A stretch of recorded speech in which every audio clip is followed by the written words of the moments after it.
ಆ ಸಂದರ್ಭದಲ್ಲಿ ನಮ್ಮ ಸಮಾಜದ ಕಟ್ಟಕಡೆಯ ವ್ಯಕ್ತಿ ಏನು ಹೇಳ್ತಾನೆ, ಆ ಕಟ್ಟಕಡೆ ಹೇಳುವಂಥ ಭಕ್ತನ ನಿರ್ಧಾರಕ್ಕೆ ನನ್ನ ಒಂದು ನಿರ್ಧಾರವನ್ನು ಬಿಡ್ತೀನಿ.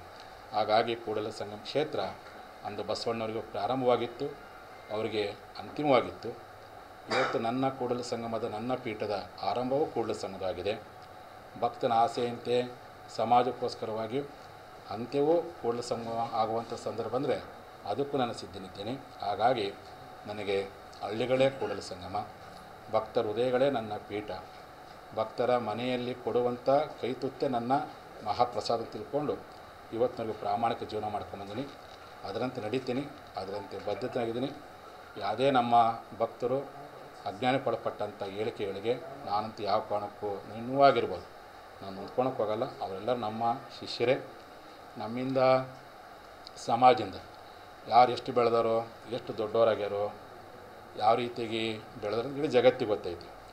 ನಾನು ಅವ್ರಿಗೆ ಮಾಡೇನೆ ಅಂತೇಳಿ ನಾನು ಎಂದು ಸಹ ಹೇಳೋಕ್ಕೆ ಹೋಗಲ್ಲ. ನನ್ನ ಗುರುವಿನ ಕರ್ತವ್ಯ, ನನ್ನ ಸಮಾಜದ ಒಬ್ಬ ವ್ಯಕ್ತಿಗೆ ಸಹಾಯ ಮಾಡೋದು ನನ್ನ ಕರ್ತವ್ಯ. ಆ ಪರ್ವ ನಿಲ್ಲುವಂಥದ್ದು ನನ್ನ ಕರ್ತವ್ಯ. ಇಂಥವ್ರ ಪರವಾಗಿ ನಾನು ನಿಂತಿಲ್ಲ ಅಂತೇಳಿ ಯಾರು ಸಹ ಹೇಳಲಿಕ್ಕೆ ಸಾಧ್ಯವಿಲ್ಲ. ಎಲ್ಲರ ಪರವಾಗಿ ನಿಂತಿದ್ದೀನಿ. ಹಾಗಾಗಿ ನಾನು ಅವ್ರು ಮಾಡಿದ್ದೀನಿ ಅಂತ ಹೇಳೋಕ್ಕೆ ಹೋಗಲ್ಲ. ನನ್ನ ಕೆಲಸನೇ ಸಮಾಜ ಸೇವೆ ಮಾಡುವಂಥದ್ದು. ಇದೆಲ್ಲವನ್ನು ಸಹಿಸ್ಕೊಂಡೇ ನಾನು ಪಾದಯಾತ್ರೆ ಮಾಡಿದ್ದು. ಇದು ಯಾವುದೂ ಶಾಶ್ವತವಲ್ಲ.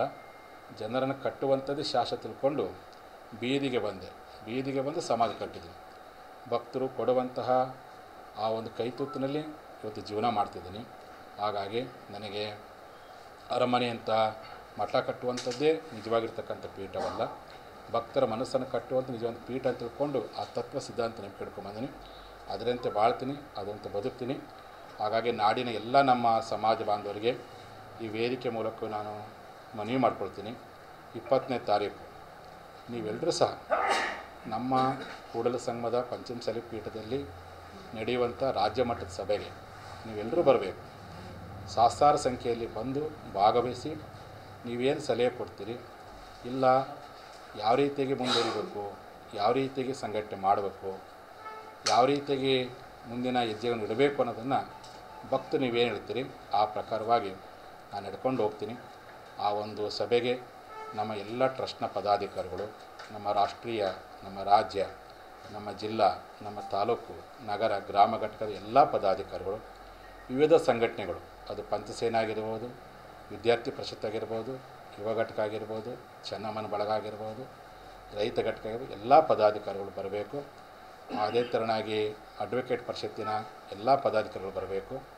ಈ ಮೂಲಕವಾಗಿ ನನ್ನ ಶ್ರೀಪೀಠದ ಬಗ್ಗೆ, ನನ್ನ ಸೇವೆ ಬಗ್ಗೆ ನಿಷ್ಠೆಯನ್ನು ಹೊಂದಿರತಕ್ಕಂಥ MLAಗಳು, ಹಾಲಿ ಇರ್ಬೋದು, ಮಾಜಿ ಇರ್ಬೋದು, MP ಗಳು, MLAಗಳು, ಸಚಿವರಾಗಿರ್ಬೋದು, ಸಂಸದರಾಗಿರ್ಬೋದು, ಎಲ್ಲರೂ ಸಹ ಬರಬೇಕು.